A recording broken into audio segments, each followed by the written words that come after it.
Tonight, the government says the reopening of the Reef Village will bring 1,000 jobs for Grand Bahama. But Bahamas Hotel Catering and Allied Workers Union President Nicole Martin and her executive team are not buying that just yet. Charisma Robinson tells us that the union has requested a meeting with the Prime Minister to see how that can happen and to discuss whether those jobs will be permanent or casual.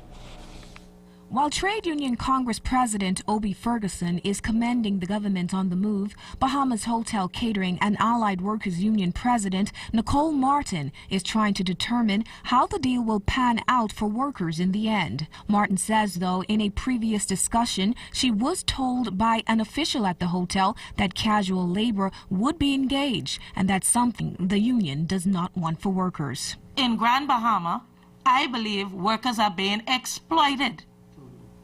They are being told that you should just be grateful to be working. Okay? And so even though, and people ask about, well, where is the voice of the workers? We don't hear the workers. Those workers have a union. And where there is no union present, these unions should still be speaking for those workers. Casual workers are a problem globally. It's not just in the Bahamas, it is a global problem. You will find that employers are moving to casual workers because it is cheaper. Ms. Martin says if the government had engaged the union in the first place, they would have had a clearer picture. There has to be a point where the government of the day is more concerned about the people that will remain, because an investment can end. The investors can leave. Before the Reef Village, which is a part of the Grand Lucaia, closed its doors, Ms. Martin says the hotel didn't even employ 600 people at its maximum. She does not see where these proposed 1,000 jobs would be created. If there is a possibility of 1,000 permanent jobs, the Bahamas Hotel Catering and Allied Workers Union, can I say the Congress? And the National Congress of Trade Unions of the Bahamas are all for it. The union has made another request to meet with the Prime Minister. However, we do not know when that meeting will happen. Now, union executives say it's important for trade unions in this country to continue to fight to ensure that workers are not just settling for a day's pay, but for sustainable employment. Charisma Robinson, ZNS Network News.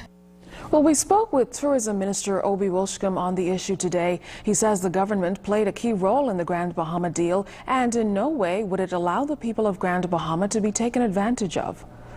I think what needs to happen is there must be some discussions, obviously, with the president of the union and the representatives of the hotel and, of course, the government, so that she would have a full understanding of what is being discussed and how the hotel intends to employ the 1,000 Bahamians. These things have been discussed, and, of course, it led to the agreement that was arrived at between the three parties, among the three parties, because at the end of the day, we have to get Bahamians back to work. We are seeking to expand the economy. We're seeking to introduce new opportunities to Grand Bahama.